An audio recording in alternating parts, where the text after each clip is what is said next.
À Vienne, Louise de Belgique est un scandale permanent. On lui a prêté des amants, comme le frère de son mari ou le prince héritier d'Autriche, Rodolphe. Mais au-delà des murmures, elle a aussi connu des liaisons réelles. Malgré son mariage et ses 2 enfants, elle s'engage dans des relations au grand jour, avec un officier attaché à la cour, puis avec un aristocrate hongrois. Des passions vécues au détriment de son foyer, jusqu'à tout perdre.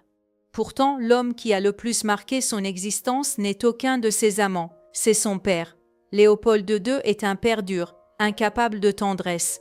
Mes sœurs et moi n'avons jamais vu sourire notre père. C'est Louise elle-même qui écrira ces mots plus tard dans ses mémoires. Léopold II, roi des Belges, attendait un héritier masculin. Louise, sa première fille, le déçoit. Ce sentiment de rejet s'installe durablement. Toute sa vie s'organise autour de cette faille. Décevoir à son tour, prendre sa revanche sur un père qui ne lui a jamais donné l'amour attendu. À 17 ans, elle croit encore trouver dans le mariage une échappatoire. Elle épouse Philippe de Saxe-Cobourg-Gotha, un cousin fortuné de 14 ans son aîné, installé à Vienne. Philippe a exactement le même caractère que Léopold II. Aucune affection n'adoucit son cœur. Il laisse Louise sous l'autorité de sa mère, qui dirige les décisions et règle la vie du couple. À la cour des Habsbourg, Louise choisit la provocation. Elle attire les regards, amuse autant qu'elle choque, dépense sans mesure. Elle possède un véritable talent d'imitatrice et ne craint pas la moquerie. Elle se fait des ennemis. Peu à peu, elle prend des amants. Ce n'est pas seulement le goût du scandale, c'est une fuite en avant, sans mesurer l'orage qui s'annonce. Voici l'histoire tragique et implacable de Louise de Belgique. Une princesse qui voulait être aimée et qui finira rejetée par tous. Abonnez-vous à la chaîne pour découvrir d'autres destins de princesses et de reines confrontées au pouvoir. L'union d'un palefrenier et d'une religieuse, c'est ainsi que dans les salons et les coulisses de la cour, on décrivait avec ironie le mariage du futur roi des Belges et de son épouse. Lui est perçu comme un homme rude, peu raffiné, mais elle apparaît froide, austère, tournée vers la religion et une vie intérieure réservée. Plusieurs années s'écoulent avant qu'elle ne tombe enceinte. La naissance est attendue avec impatience à la cour. Elle a lieu au Palais royal de Bruxelles et l'accouchement se déroule sans complications graves. Pourtant, la déception est immédiate. L'enfant est une fille. Pour Léopold II, qui espérait un héritier masculin, rien n'est résolu. La question de la succession demeure ouverte et l'avenir de la dynastie reste fragile. L'enfant reçoit les prénoms de Louise-Marie-Amélie. Dans une lettre, Léopold II décrit sa fille. Il souligne son teint rosé, semblable à celui de sa mère, mais critique la forme de son nez, qu'il juge disgracieuse. L'année suivante, la naissance d'un fils, Léopold modifie la situation. Cette fois, la continuité dynastique semble assurée. Le petit garçon devient héritier et concentre l'attention de la cour. Quelques années plus tard, une 3e naissance complète la fratrie. Stéphanie, qui deviendra archiduchesse héritière de l'Empire austro-hongrois. La mort de Léopold Ier, après un long règne, marque un tournant. Léopold II monte sur le trône et la vie des enfants change aussitôt. Louise a 7 ans lorsque son père devient roi. Léopold, âgé de 6 ans, est officiellement désigné héritier et reçoit le titre de duc de Brabant. Il est désormais confié à un gouverneur, le comte Ignace van der Straten, assisté d'un jeune officier, Albert Donny. L'éducation des filles se déroule dans une discipline stricte. Louise en parlera plus tard dans ses mémoires. Notre mère nous éleva, mes sœurs et moi, à l'anglaise. Dans le château de Laeken, nos chambres ressemblaient plus à des cellules de couvent qu'à des appartements princiers. Encore enfants, Louise et Stéphanie doivent se lever très tôt, à 5 heures en été, 6 en hiver, et garder le silence pendant leur toilette. Leur tenue est austère, robes unies tombant jusqu'aux genoux, cheveux retenus sous un filet, coiffés d'un simple peigne. Au déjeuner, pris avec leurs parents, la table est abondante, mais elles ne reçoivent qu'un repas frugal. Leur éducation est confiée à des gouvernantes sévères, qui n'hésitent pas à utiliser le martinet ou à les contraindre à s'agenouiller sur des pois secs. Stéphanie écrira « De tous les châtiments, celui que j'appréhendais le plus était d'être enfermée entre des doubles portes. Ni les supplications, ni les pleurs ne pouvaient émouvoir ma mère. Enfermer une enfant dans l'obscurité était une véritable dureté. » Elle racontera aussi avoir un jour alerté sa mère en la faisant assister en secret à un cours durant lequel la gouvernante allait frapper Louise. Témoin de la scène, Marie-Henriette congédie immédiatement la préceptrice. Au printemps 1868, un drame frappe la famille.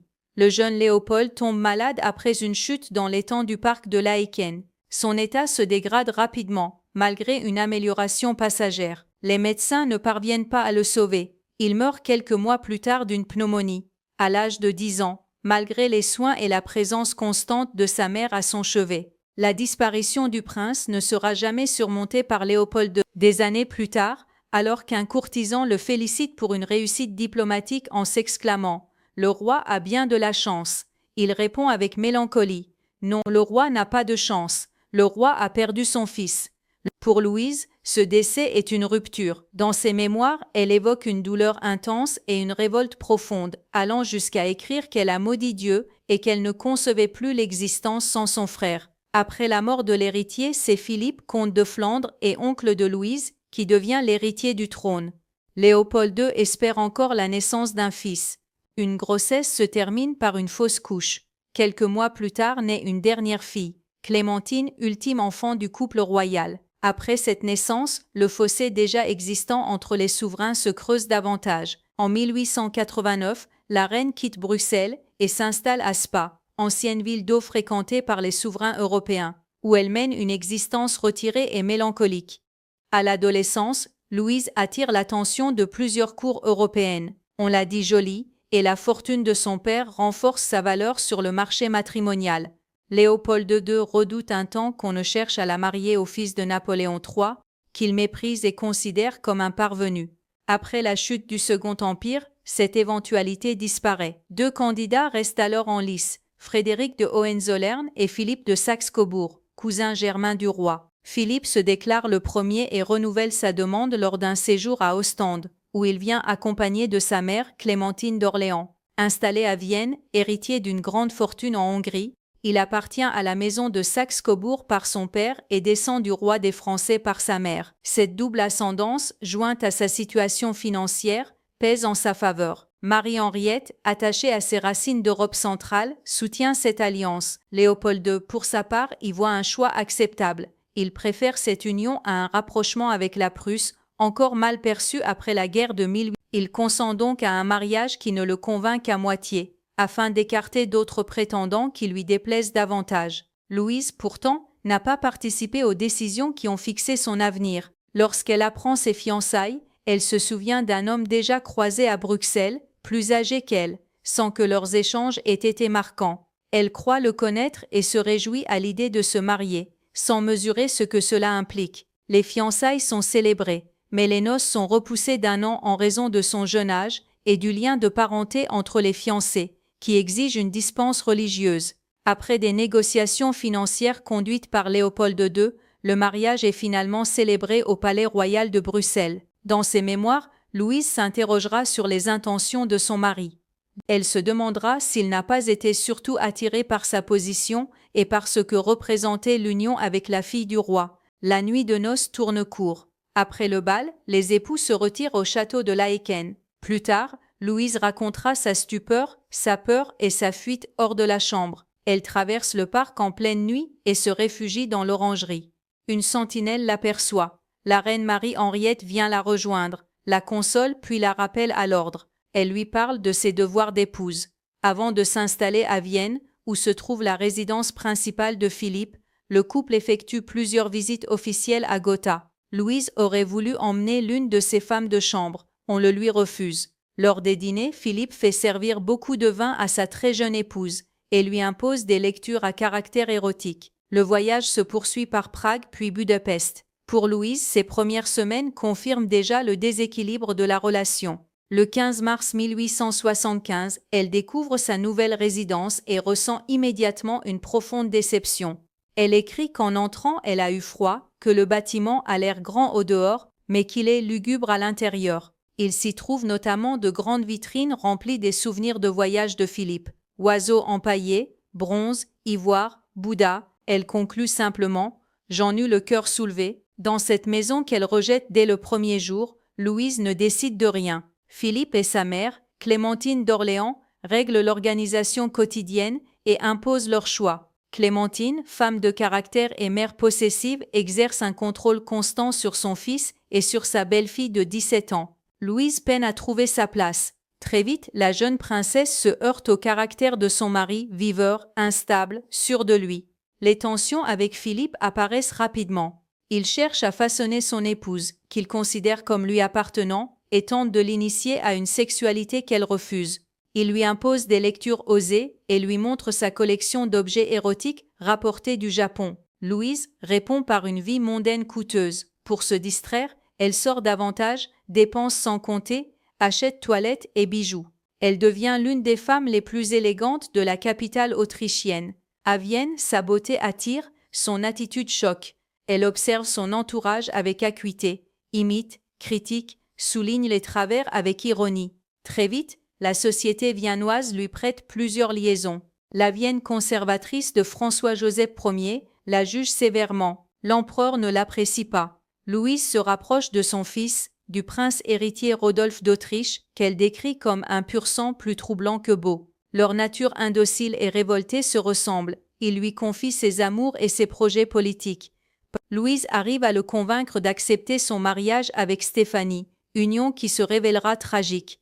Lorsque Louise et Philippe séjournent à Bruxelles auprès de Léopold II et de Marie-Henriette d'Autriche, notamment durant l'été 1876, le roi se montre froid avec sa fille. Il l'ignore presque. Il connaît les disputes du couple et a entendu parler de la réputation que Louise s'est faite à Vienne.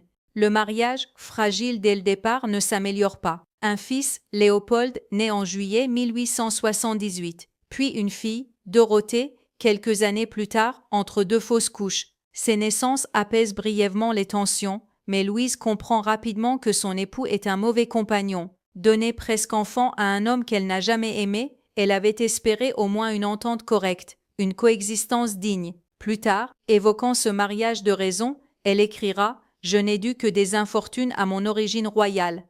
Louise devient de plus en plus hostile à son mari. Les scènes se multiplient et elle supporte mal le rôle maternel qu'on attend d'elle.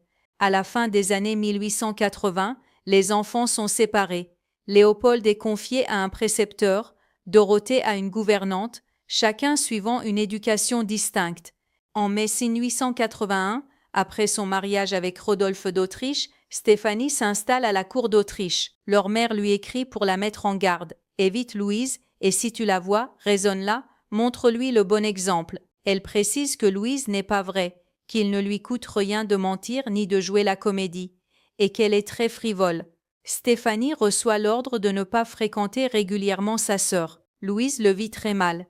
En 1883, Louise entame une liaison avec le baron Daniel d'Ablain de Jessenburg, attaché militaire auprès de Philippe. Marie-Henriette d'Autriche tente de convaincre sa fille de rompre avec l'officier. Les relations entre la mère et la fille restent instables. Malgré ces tensions, la reine se réjouit de revoir Louise, Stéphanie et leur mari lors des fêtes organisées à Bruxelles pour les 50 ans de Léopold II.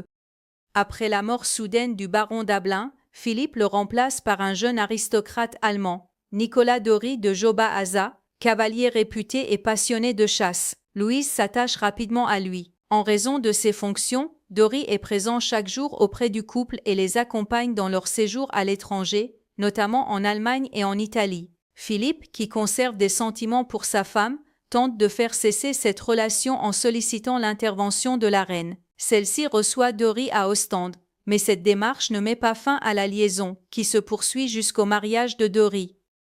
Le couple connaissait déjà de graves difficultés. Cette nouvelle relation ne crée pas la crise, mais elle l'accélère. L'éloignement entre Louise et Philippe devient plus net. La famille intervient davantage. Le malaise de Louise s'aggrave.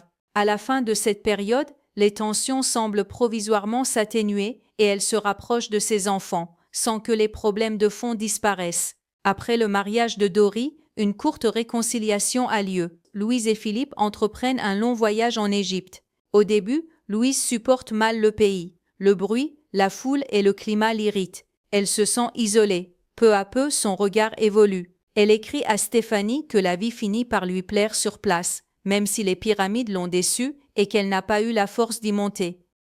En mai 1895, à Vienne, Louise rencontre un officier croate plus jeune qu'elle, le comte Géza Matašić. Elle approche de la quarantaine. L'attirance est immédiate. Elle se rend presque chaque jour au Prater pour le revoir et fréquente aussi l'opéra dans l'espoir de l'apercevoir. L'année suivante, promu lieutenant dans un régiment impérial, Matachiche apprend que Louise séjourne à Abbazia, sur la Riviera autrichienne. Il s'y rend et lui est présenté lors d'un bal.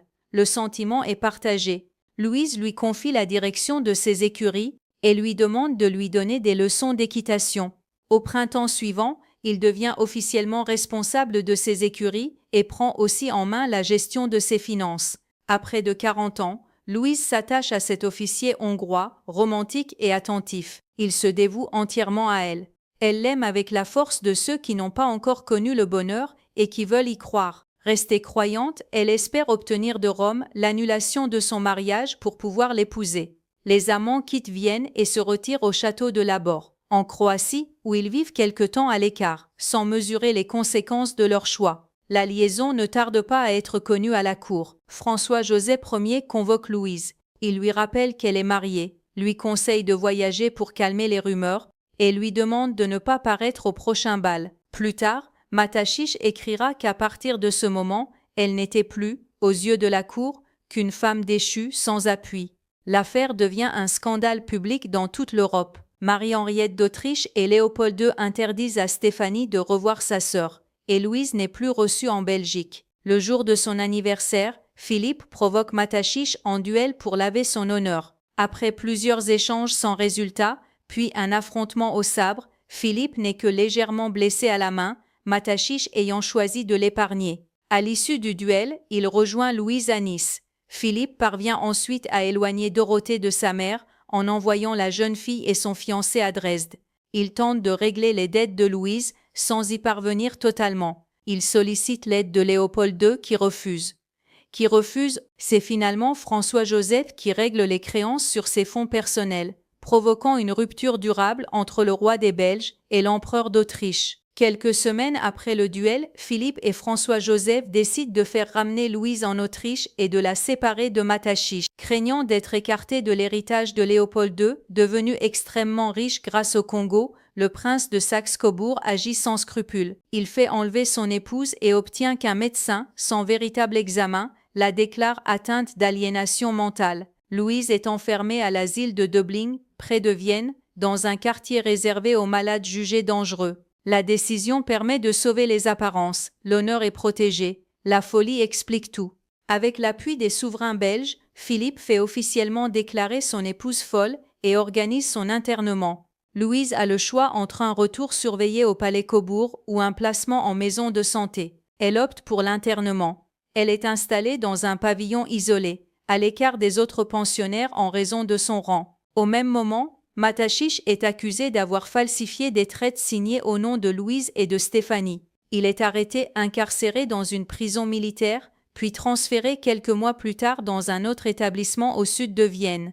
Après quelques mois, Louise est déplacée dans un autre sanatorium, où les conditions sont moins strictes. Des articles favorables à la princesse paraissent dans la presse autrichienne, ce qui inquiète Philippe. Redoutant pour sa position, il décide de l'éloigner de l'Autriche. Elle est transférée en Saxe, dans un établissement où elle dispose d'une villa située dans le parc. Elle y vit avec sa dame de compagnie et sa femme de chambre. Pendant ces années d'internement, elle reçoit très peu de visites. Hormis une rencontre avec sa fille Dorothée, qu'elle avait demandé à revoir, ni Stéphanie ni les autres membres de sa famille ne viennent la voir. Pendant l'internement de Louise, Matachiche est arrêté sans délai. Accusé d'avoir négocié des traites portant de fausses signatures, il est jugé rapidement, dégradé de son rang militaire, privé de ses prérogatives nobiliaires et condamné à 6 ans de détention cellulaire au pénitencier de Möllersdorf. En prison, il fait la connaissance de Maria Stöger, une jeune femme mariée qui a découvert son histoire dans la presse. Elle se fait engager comme cantinière dans l'établissement où il est détenu, gagne sa confiance et devient sa maîtresse. Elle entreprend des démarches auprès de juristes pour obtenir sa libération. Même après avoir été renvoyée de la prison, elle reste à proximité et favorise la publication d'articles en sa faveur. En 1902, la situation évolue sur 2 fronts. D'abord, l'affaire Matachiche devient publique. Au Reichsrat, un député socialiste interpelle le ministre de la Défense et affirme l'innocence de l'officier. Il le présente comme un officier exemplaire uniquement condamné, pour que le puissant prince de Cobourg puisse assouvir sa vengeance. Le discours provoque un vif retentissement. Sous la pression de l'opinion, l'empereur François-Joseph Ier finit par signer la grâce. Matachiche est libéré après plusieurs années de détention. La même année, un autre événement bouleverse la famille. Marie-Henriette d'Autriche, reine des Belges, meurt le 19 septembre 1902 à Spa, où elle vivait retirée depuis longtemps, séparée de Léopold II. Des funérailles officielles sont organisées en Belgique dans un climat solennel, mais sans grande ferveur populaire. Louise, déjà en rupture avec les siens et éclaboussée par le scandale, souhaite assister aux obsèques. Elle revient en Belgique en septembre 1902, mais les autorités lui interdisent de paraître aux cérémonies. Son père refuse sa présence aux funérailles. Elle demeure à l'écart, exclue de la cour et tenue à distance de sa propre famille. Cette mise à l'écart public scelle définitivement la rupture. En 1904, Louise a été transférée de l'asile de Dublin en Saxe. Elle y occupe un pavillon entouré de hauts murs. Le confort est relatif. Ses dames de compagnie et sa femme de chambre dépendent en réalité de la police. Sa famille belge, convaincue de sa culpabilité puis de sa folie, ne lui apporte aucun soutien. Matachiche, de son côté, ne cesse d'agir, et il correspond avec elle malgré la surveillance renforcée et publie en 1905 un ouvrage de près de 300 pages, Folle par raison d'État, plaidoyer en faveur de sa libération. Des journalistes parisiens s'intéressent à l'affaire, et plusieurs articles paraissent dans la presse française. La même année, profitant d'une cure prescrite à Louise à Bad Elster, petite station proche de la frontière allemande, Matachiche passe à l'action. L'hôtel est gardé jour et nuit. Avec l'aide d'un gardien de nuit, il fait parvenir à Louise un plan des sous-sols et organise l'évasion. Une nuit, tandis que l'établissement est plongé dans le silence, elle quitte sa chambre, traverse les caves et rejoint Matachiche qui l'attend. Les retrouvailles ont lieu après 7 années de séparation. Le couple gagne d'abord Berlin, où il se cache quelques jours, puis prend l'express pour Paris sous de faux noms. À son arrivée en France, Louise consulte plusieurs spécialistes. Les médecins sont unanimes. Elle est saine d'esprit. Après l'évasion, la famille royale belge réagit avec sévérité. Une parente parle d'un enlèvement incompréhensible. Sa cousine Henriette qualifie la fuite de lugubre tragicomédie et décrit la princesse comme une femme de 46 ans, fanée et timbrée.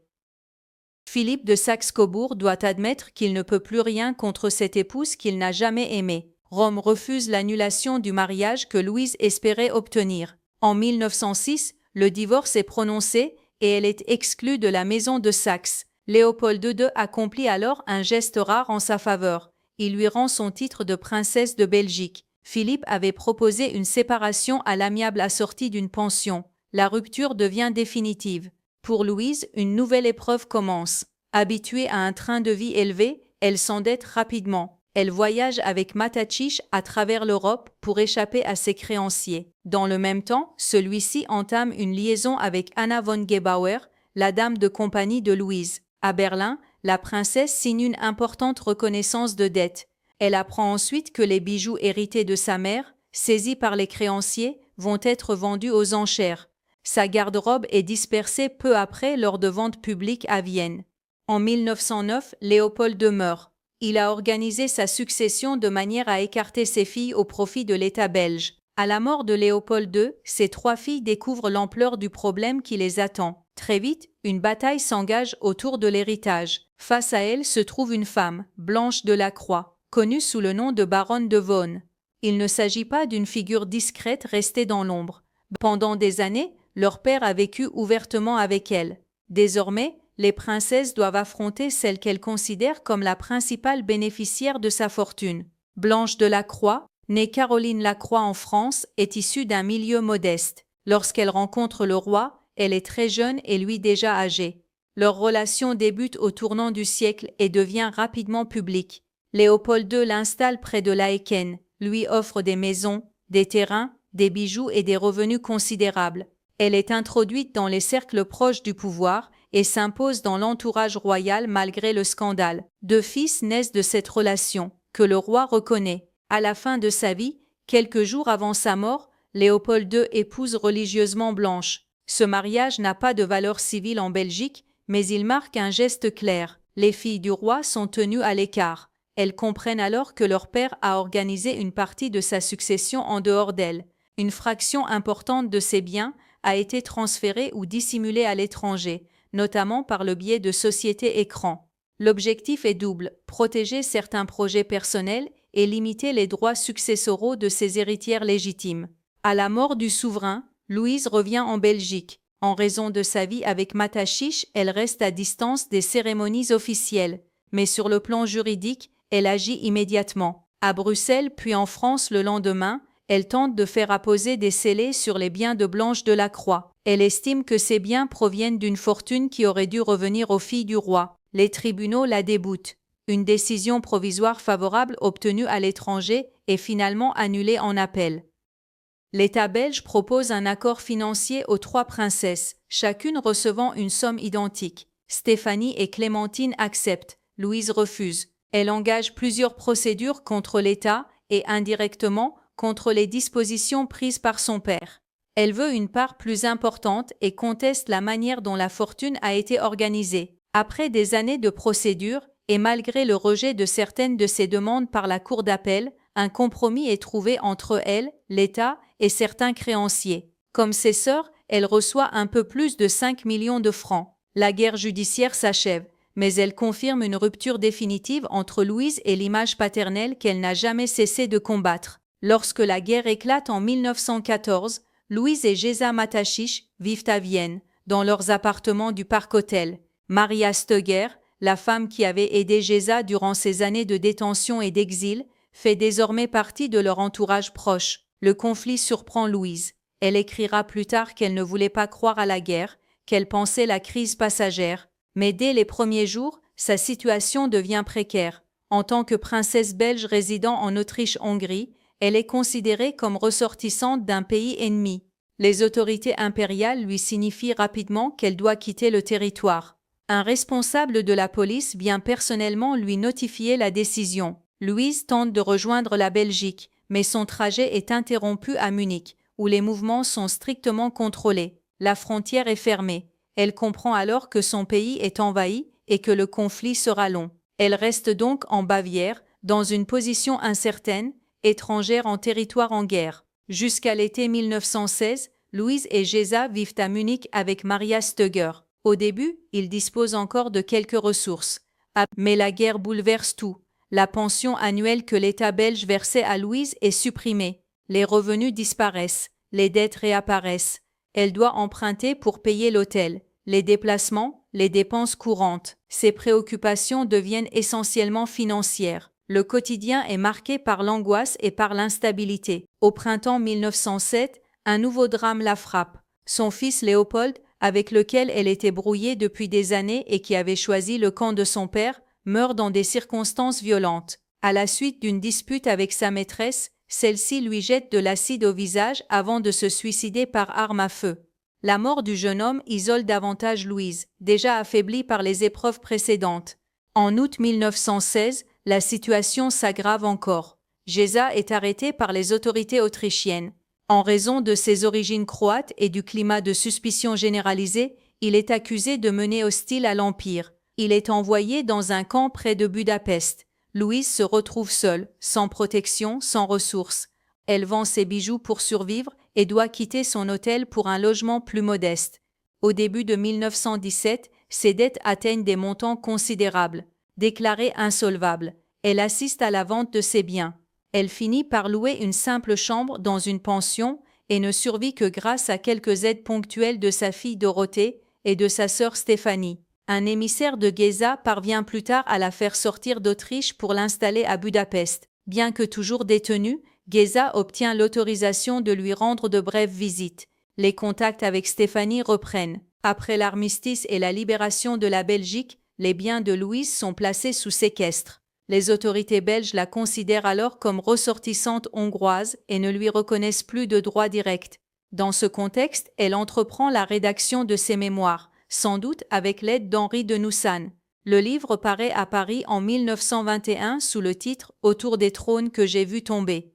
Elle le dédie « Au grand homme et grand roi que fut son père ». La même année, Philippe meurt à Cobourg. Louise est exclue de sa succession. Depuis la fin du conflit, elle cherche à rentrer en Belgique, mais les autorités s'y opposent. Considérée comme sujette ennemie, elle est jugée indésirable dans un pays encore marqué par l'occupation allemande et les souffrances de la guerre. Elle demeure donc à l'étranger, sans véritable point d'ancrage. En octobre 1923, lors d'un séjour discret à Paris, Géza meurt d'une insuffisance rénale aggravée par une affection cardiaque, dans l'hôtel modeste où il réside. Louise se retrouve seule. Aucun membre de la famille royale belge n'accepte désormais de l'accueillir ou de la soutenir. À la fin de l'année, le consul général de Belgique à Paris lui suggère de s'installer à Wiesbaden. Elle s'y établit dans un hôtel, accompagnée d'une dame de compagnie. Au début de l'année suivante, sa santé se dégrade rapidement. Atteinte de troubles circulatoires, elle subit 2 congestions successives. Le 1er mars, dans l'après-midi, un ami venu lui rendre visite la trouve mourante. Il part chercher un prêtre pour qu'elle reçoive les derniers sacrements. Mais, à son retour, elle a déjà rendu son dernier souffle. Quelques jours plus tard, ses funérailles sont célébrées dans la plus grande discrétion. Elle est inhumée au cimetière du sud de Wiesbaden. Aucun membre de la famille royale belge n'assiste à la cérémonie.